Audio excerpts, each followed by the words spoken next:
사람들이 여리고성을 점령한다고 하는 것은 그들의 병력과 그들의 능력으로는 도저히 있을 수가 없는 일이었습니다. 그때 그 땅을 탐지한 자 중에 눈의 아들 여호수아와 여분의 아들 갈렙이 옷을 찢으면서 이스라엘 백성들을 향해서 호소했습니다. 여러분, 우리가 두루다니며 탐지한 땅은 정말로 아름다운 땅입니다. 하나님이 우리를 기뻐하시기만 하면 우리는 그 땅으로 인도하여 들으시고 그 땅을 우리에게 주실 것입니다. 그 땅은 과연 저렇게 젖과 꿀이 흐르는 땅입니다. 여러분, 오직 하나님만을 거역하지 맙시다. 그리고 그 땅의 백성들이 키가 큰 것은 사실입니다. 그러나 절대로 두려워하지 맙시다. 그들은 우리의 밥입니다. 그들을 지키던 신임이 떠난 지 오래입니다. 절대로 그들을 두려워하지 맙시다. 이렇게 어렵고 아니 사람으로는 할 수 없는 일이 있습니다. 그런데 이 사건이 어떻게 끝났습니까? 여러분이 잘 아시는 대로 이스라엘 백성들은 손가락 하나 건드리지 아니하고 여리고성을 무너뜨릴 수가 있었습니다. 그러면 이 놀라운 이야기는 오늘을 살고 있는 우리에게 무엇을 말씀하고 있습니까? 우리로서는 할 수 없는 일을 하나님은 하신다 하는 사실입니다. 여러분 이거 믿습니까? 예수님도 말씀했습니다. 사람으로는 할 수 없으나 하나님은 하시느니라. 이걸 우리는 믿고 있습니다.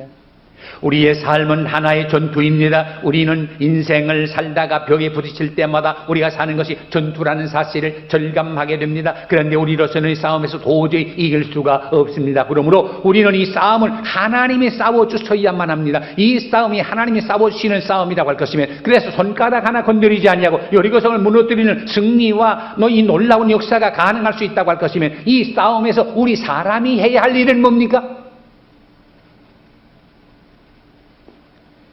다시 말하면 우리 그리스도인의 군대로서 행군의 자세가 어떠해야 합니까? 첫째는 적극적인 마음의 자세입니다. 세계적인 역사학자인 아놀드 토인비가 역사를 한마디로 정리했습니다. 역사라는 게 뭐냐? 도전과 응전의 역학관계다. 챌린지와 리스판스의 다이나믹스라는 말을 썼습니다. 우리에게 도전이 오는데 이것을 어떻게 리스판스 반응하느냐 하는 데 따라서 적극적으로 반응하면 승리하고 소극적으로 부정적으로 반응하면 실패한다. 환경과 조건은 똑같습니다. 우리에게 다가오는 도전은 똑같습니다. 그런데 문제는 내가 어떤 마음의 자세를 가지고 도전하느냐 반응하느냐 하는 게 중요합니다. 어떤 사람이 승리합니까? 적극적인 사람이 승리합니다. 어떤 사람을 축복합니까? 적극적인 사람을 축복합니다. 자, 이거 보십시오. 민수기 13장에 보면 여기 이스라엘 지파의 각 지파의 두령들 대표격인 되는 사람들을 12사람을 택했습니다. 그런데 아까 말한 대로 10사람은 부정적인 보고 안 됩니다, 못합니다 하는 보고를 했는데 2사람 여호수아와 갈렙만은 됩니다, 할 수 있습니다, 하나님의 약속을 믿읍시다 라고 말했어요. 그런데 어떻게 이루어졌어요? 비록 수는 적지만은 2사람이 하나님의 약속을 믿고 나가자고 한 그대로 그 땅에 차지하게 됐습니다. 자, 여러분 12사람이 다 있습니다만 여러분 기억하는 사람 누구예요? 여호수아, 갈렙.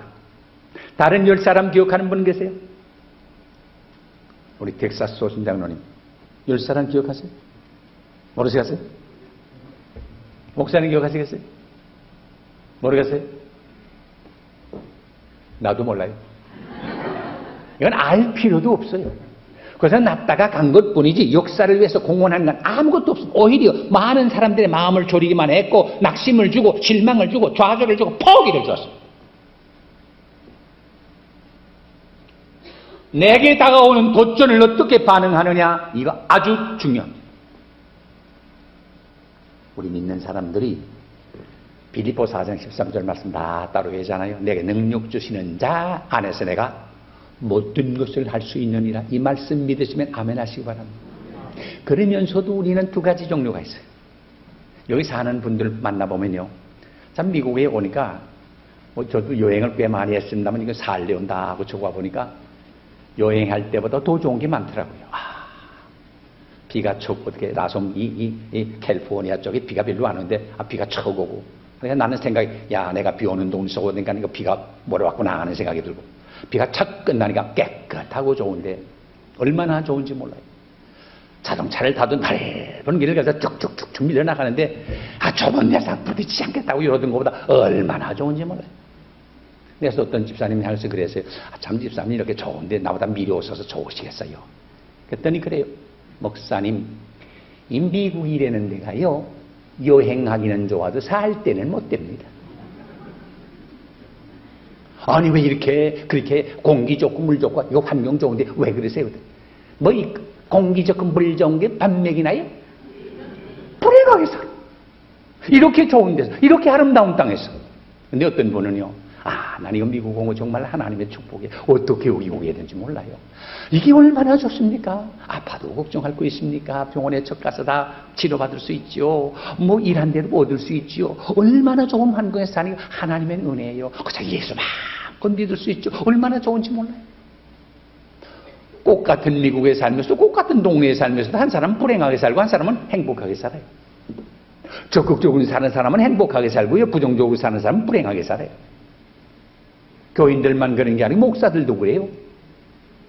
어떤 목사님 참 나 이거 미국 가서 목회하는 걸 참 행복하게 생각하고 감사하게 생각해요. 이거 뭐 이민생활이 사실은 보기는 좋아 보이고 그랬지만은 고생도 많거든요. 뭐 말이 제대로 된 데가 해서는 그저 막 스트레스 받고, 그래도 교회 와가지고 한국 사람들에게 매서 찬송하고 예배하고 하나님 말씀만 한국말로 듣고 같이 교제하고 하니까, 그래서 새 힘 얻어가지고 돌아가는 것 보면 그렇게 보람되고 좋을 수가 없어요. 물론 본국보다 여기 인구가 적으니까 뭐 사람은 많지 않지만 이거 1대 10 아닙니까? 여기 10명 매면 한국서 100명 매는 거고요. 여기 100명 매면 한국서 1000명 매는 거예요. 그렇게 생각하는 거, 우리가 지금 한 4, 500명 매는데 한 4, 5천 명 매는 셈이라 얼마나 보람된지 몰라요. 자, 그런데 어떤 목사는 꽃 같은 목회를 하는 데서 또 달라요. 목사님, 이거 미국이란 데는 목회할 때는 아닙니다. 난 빨리 한국 가려고, 그저 기회만 있으면 한국 가려고 합니다. 여기 교인들이요, 양떼가 아니고 이리떼입니다. 근데 이리떼하고 목회하는 목사님이 얼마나 불행하겠어요? 얼마나 불안하겠어요? 교회가 다른 거 아니에요? 교인들이 다른 거 아니에요? 내 마음이 그렇지. 노만 빈센 빌 박사가 한 말이 옳은 말이에요. 만사는 마음가짐에 달렸다. 여러분, 적극적이고 긍정적이고 이런 마음 가지고 이 약속의 땅을 향하여 전진해 나가는 여러분 되시기를 바랍니다. 그리고 둘째는 삶의 초점을 하나님께 맞추어야 합니다. 우리 인간의 삶은 본능적으로 삶의 초점을 언제나 자기 자신에게 맞춰서 소위 자기중심적으로 살 수가 있는데, 자기중심적으로 살던 것에서 하나님 중심으로 하나님에게 우리 삶의 초점을 맞추라, 그 말입니다. 신앙생활이 뭡니까? 이 세상 바라보고 사람 바라보고 사는 게 아니라 하나님 바라보고 사는 것입니다. 세상 바라보면 들어올 때가 있고요, 세상 바라보다가 낙심하고 실망할 때가 많습니다. 그러나 하나님을 바라보면 두려워할 필요도 실망할 염려도 없습니다. 한 번은 베드로가 오병이어의 놀라운 이적이 일어난 다음에 그 제자들 사이에, 그러니까 사람들 수군거리는 말을 들었고, 저런 사람을 우리나라의 왕으로 세우면 되겠다. 그래서 예수를 왕으로 세우려고 하니까 이거 시험 들겠거든요. 제자들이 그 말 또 들었거든요. 때는 왔구나. 우리 선생님이 왕 되면 너는 뭘 되고 나는 뭘 되고 장관 나눠가지는 일을 하게 됐어요. 그러니까 예수님, 이거 시험 들까 해서 빨리 배 타고 건너가라, 나 산에가 좀 기도하겠다. 그리고 보냈어요. 근데 갈릴리 바다가 갑자기 바람이 불고 나지 않습니까? 그래서 파도가 높아지니까 저 걱정을 하고 배 전용을 고생을 하는데, 예수님이 밤 사경쯤에 바다 위로 걸어오시게 됐어요. 그러니까 파도는 높이 있는데 예수님이 보였다 안 보였다 하잖아요. 그러니까 성경에 보니까 밤중에, 그러니까 유령이라고 무섭게 생각하죠. 겁이 났어요. 근데 예수님이 오시다가 나다, 두려워하지 마라, 안심하라, 나다 말씀했어요. 제자들은 얼른 알아들으니 다행이죠. 왜? 예수님과의 관계가 가까워서 그래요. 이거 필요해요. 예수님이 나다 해도 알아들어야지, 나다 해도 누구세요? 그러면 야단이요. 제가 어디 좀 가면 우리 집사람한테 꼭 하루에 한두 번 전화하거든요. 전화하면 우리 집사람이 전화 받는 여보세요? 그래요. 그러면 내가 박조준이요. 그래요? 나요? 뭐 즉각 알아듣지. 여기 중요해요. 예수님이 나다 하는 말씀만 해도 주님이구나 알아들어야지. 베드로가 주님을 알아차릴 때 얼마나 감격했든지, 주님이 있으면 나도 좀 물리로 걸어가게 해주세요. 그래라. 그래서 물 위로 걸어갔어요.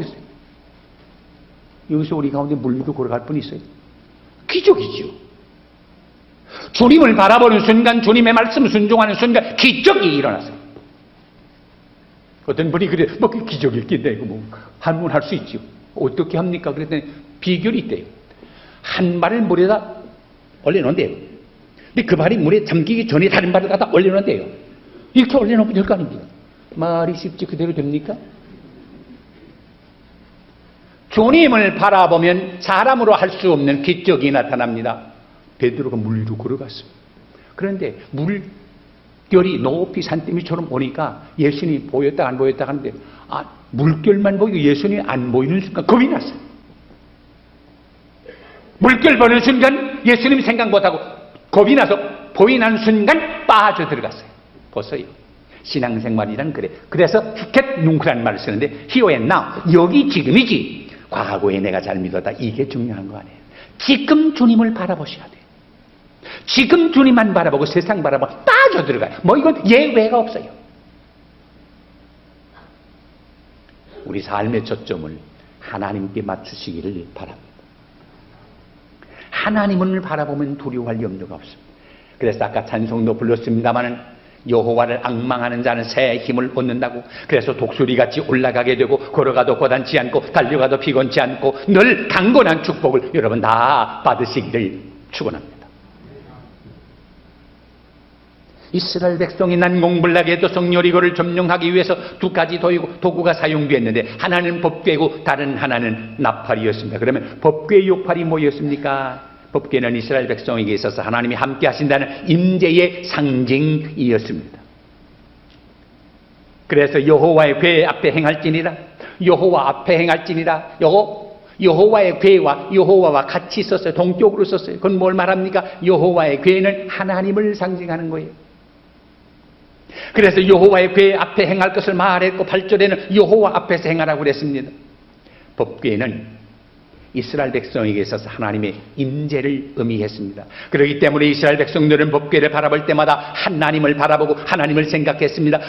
앞서가는 법궤를 바라볼 때마다 하나님이 우리 앞장서 가신다라고 생각했고 뒤에 계시는 법궤를 볼 때마다 하나님이 우리 뒤에 계신다라고 믿었습니다. 이스라엘 백성이 법궤를 가지고 행할 때 이 법궤는 항상 맨 앞이 아니면 한가운데 있었습니다. 주로 이스라엘 백성이 광야 생활을 할 때 법궤가 앞서 가 있었습니다. 그때 그들은 머물러 설 때마다 법궤가 언제나 하나님이 함께 계신 것을 믿었기 때문에 그들은 담대하게 살 수가 있었습니다. 하나님이 함께 하신다. 임마누엘 아닙니까?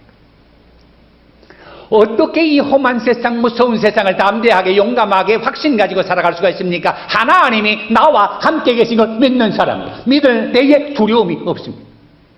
두려워 말라. 내가 너와 함께합니다. 놀라지 말라. 내가 내 하나님이 됨이니라. 내 의로운 오른손으로 너를 붙들어주마. 저는 어릴 때 눈이 좀 커가지고 겁이 많았습니다. 더구나 제 아버님이 일찍 세상 떠나기 때문에 좀 마음으로 위축을 당하고 있고 다른 친구들은 다 아버지가 계신데 아버지 얘기만 해도 그래서 마음이 콱 쭈그러지고 그랬습니다. 그래서 어디 가도 매를 맞기는 맞아도 나 한 번도 때려본 적이 없습니다. 그래서 밤낮 맞았습니다. 그래서 때리려고 하는 사람은 도망을 하곤 했습니다. 왜? 매 맞는 것보다 안 맞는 게 차라리 낫거든. 그러나 도망을 해서 매는 안 맞았어도 마음이 나도 남자 아닙니까? 자존심이 상해. 야, 이거 어떻게 밤낮 난 매만 맞고 또 한 매 안 맞으려고 도망치나. 근데 제 삼촌이 그때 계셨는데 평양 사범학교를 다니셨는데 여름 방학 때 오셨어. 우리 삼촌이 운동을 아주 잘해가지고 다리 탄탄했습니다. 한 번 매달리고 하고 탁 붙이면 여기 매달리면 철봉에 매달리고 땅땅합니다. 내 동네 아이들한테 매 맞는 이야기를 했더니 야 이놈아 같이 싸우지 왜 매 맞냐? 그래서 삼촌 싸워서 내가 못 견디겠는데 어떻게 해요? 그래서 매 안 맞는 게 도망치는 게 낫겠다 해서 매 안 맞고 도망치곤 했죠.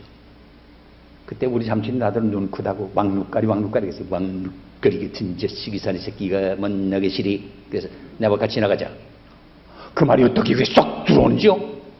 삼촌 같이 갈래요? 그래. 가자. 삼촌이 같이 가는데 언제나 나 괴롭히는 아이 몇 사람? 세 사람이 있었는데 그 세 사람 딱 나타나요. 전에 같으면 도망했죠 벌써. 근데 우리 삼촌이 가니까 마음이 든든하더라고요. 그래서 옷을 바로 잡고 족가는데 그 두 녀석이 오더니 일부러 여길 건드려. 이렇게. 이건 뭐 싸우자는 신호거든. 전에 같은 난 기절했을 겁니다. 이상합니다. 삼촌이 같이 계시니까 담대해. 눈을 뚝 부릅뜨고 왜 이래? 그랬더니 이 친구들이 나를 때리라고 딱 하는데 순간에 난 아이고 끝나고 나고서 눈을 깜깜한데 내가 넘어질 줄 알았는데 넘어지지 않아. 딱 소리 났는데 넘어지지 않았더니 이상하다 하고 보니까 나를 때리려고 하던 두 친구가 들어오는 순간에 뒤에 따라오던 우리 삼촌이 팔을 탁 치니까 이게 뭐 가라된지 당순지 곧 모르겠지만 하여간 공중회전을 해서 나가 잡아줬어요. 다른 한 친구는 바람과 함께 사라지고 말았어요. 난 세상에 그때처럼 담대해 본 적이 없습니다. 눈을 뚝 부릅뜨고 큰 소리로 누구 또 없니? 한 놈도 없습니다. 완전히 이겼습니다. 내가 이겼나요? 누가 함께해요? 삼촌이. 여러분, 우리가 살아가는 세상에서 삼촌이 함께하는 정도가 아닙니다. 전능하신 하나님이 우리와 함께 하신다는 사실을 믿으시기 바랍니다. 하나님이 우리와 함께하는 걸 믿는 사람은 언제나 강하고 담대하게 살아갈 수가 있습니다. 그리고 이게 나팔의 역할이 무엇입니까? 이스라엘 백성에게서 나팔이 울리게 되면 하나님의 행동 계시의 명령으로 여겼습니다. 다시 말하면 나팔이 울리게 되면 이제부터 하나님이 행동하신다라고 생각했습니다. 그래서 여기 나팔 소리는 하나님의 말씀으로 여겼습니다. 이사야 58장 1절에 보아도 크게 외치라. 내 목소리를 나팔같이 날리라 그랬습니다. 선지자들이 하나님의 말씀을 전할 때 그 말씀은 나팔같이 들려온다고 이스라엘 백성들은 고백했습니다. 이렇게 하나님의 법궤와 하나님의 나팔을 사용해서 이스라엘 백성들이 하나님께 초점을 맞추도록 도우셨습니다. 그러면서 이스라엘 백성에게 여리고를 매일 한 바퀴씩 엿새 동안 돌고 이래 만에는 아침 일찍 일어나서 7바퀴를 돌라. 정말 이상한 명령이죠. 그런데 하나님이 또 하나의 명령을 부과시켰습니다. 말하지 말라. 오늘 신 말씀 10절을 보세요. 여호수아가 백성에게 명하여 가로되 너희는 외치지 말며 너희 음성을 들리지 말며 너희 입에서 아무 말도 내지 말라. 사람은 말할 수 있는 특권을 가진 자유가 있는데 하나님이 이 자유를 잠시 보류를 시켰습니다. 말하지 말라. 법궤에다 시선을 고정시키고 귀는 나팔 소리로 향하라. 그리고 아무 말도 하지 말고 걸어가라. 하나님은 왜 이스라엘 백성에게 침묵을 명령했을까요? 사람은 아시기 때문에. 사람은 어떻습니까? 대개가 부정적입니다. 아마 여기서 이런 일이 있었을 거예요. 한 10바퀴쯤 돌았습니다. 이제 3바퀴 남았습니다. 어떤 친구가 옆에 있는 친구한테 옆구리를 콱 찌들리면서 냉수 마시라고 정신 차려. 그 무슨 말이야? 우리 지금 사기 들었어. 그 무슨 말이야? 이거 13바퀴 돌면 무너진다 그랬지? 그래. 지금 몇 바퀴 돌았어?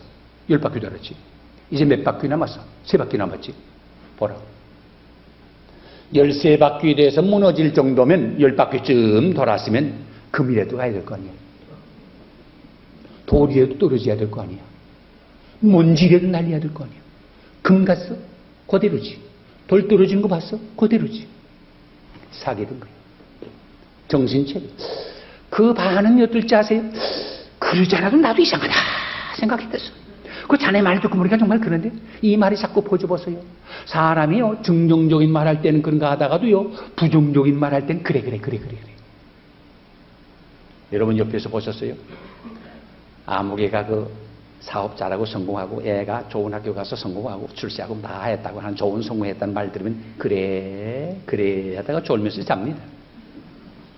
그러나 아무개 망했다는 말 들으면 어떤지 아세요? 자다가도 깹니다. 사람은 이렇게 부정적인 말에 영향을 받습니다. 애들 키워보세요.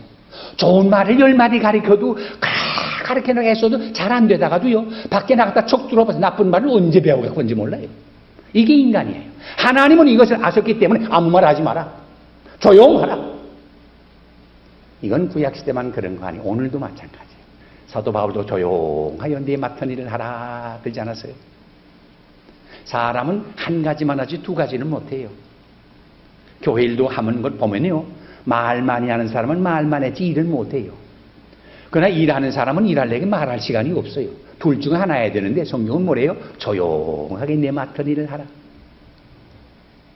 우리 말씀의 집에 나오는 분들은 다 조용한 분 되시길 바래. 말 많으면 이거 아무것도 아니에요. 이것은 우리의 신앙생활에 적용되는 말입니다. 어떤 이가 말한 것처럼 그리스도인의 경건 훈련은 가장 중요한 것이 침묵의 훈련입니다. 왜냐하면 침묵을 배우지 아니하고는 하나님의 음성을 들을 수가 없기 때문입니다. 옳은 말씀입니다. 사실 우리는 말을 너무 많이 하기 때문에, 불필요한 말을 너무 많이 하기 때문에 인생을 바로 살지 못할 때가 많습니다. 떠들다 보니 이웃의 이야기를 들을 시간도 없습니다. 내 이야기만 하다 보니 하나님의 말씀도 음성도 들을 만한 마음의 여유조차 없습니다. 우리는 계속해서 나 혼자 말할 뿐 하나님이 나에게 무엇을 말씀하시는지, 하나님이 무엇을 원하고 계시는지 그 음성을 들을 수가 없습니다. 잠잠할지어다.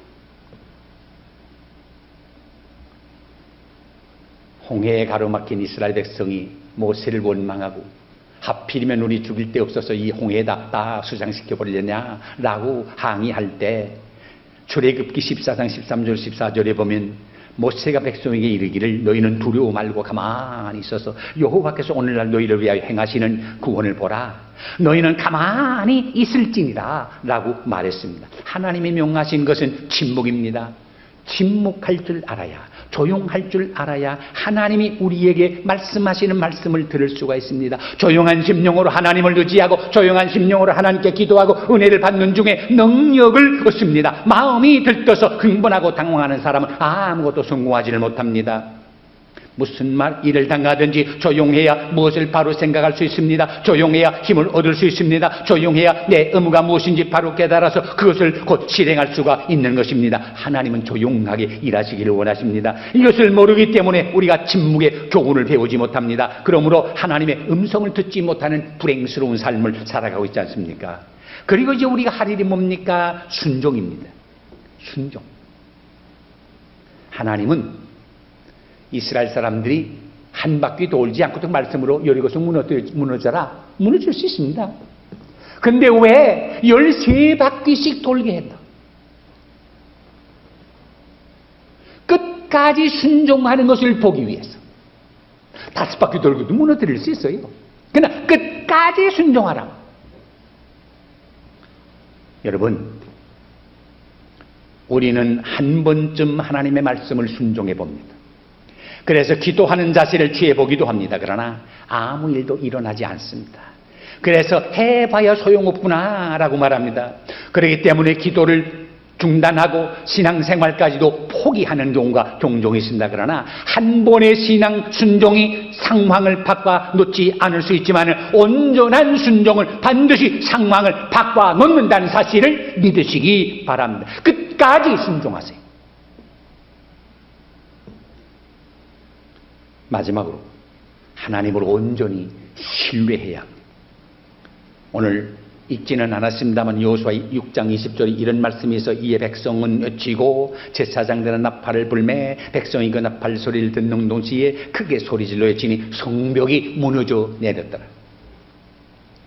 하나님, 우리는 이제 할 일을 다 했습니다. 명령대로 다 순종했습니다. 이제는 하나님이 행하실 차례입니다. 하나님 하실 줄 믿습니다 하고 소리칠 때 와르르 하고 무너져 내린 것입니다. 손대서 무너진 거 아닙니다. 하나님의 능력이 무너뜨렸습니다. 주님의 말씀이 어떤 때는 어리석어 보일지 모르지만 전지전능하신 하나님은 우리보다 비교할 수 없는 능한 분이십니다. 그 말씀 순종해서 손해볼 것 하나도 없습니다. 이스라엘 사람들은 온전한 신앙을 가졌기 때문에 순종했고 주님을 온전히 의지했기 때문에 기적을 체험할 수가 있었습니다. 신앙생활이 뭡니까? 그것은 믿음에서 시작해서 믿음으로 살다가 믿음으로 우리의 삶을 완성하는 끊임없는 믿음의 행진인 것입니다. 그러기 위해서 우리는 하나님에게 우리 삶의 초점을 맞추십시다. 하나님의 음성을 듣기 위해서 우리는 조용합시다. 하나님의 말씀에 끝까지 온전히 순종하십시다. 하나님 말을 온전히 신뢰합시다. 그래서 우리의 행군이 승리의 행군이 되고 우리 앞에 가로막혔던 여리고성이 와르르 무너지는 기적을 날마다 체험하는 삶의 승리가 있어지기를 주의 이름으로 축원합니다.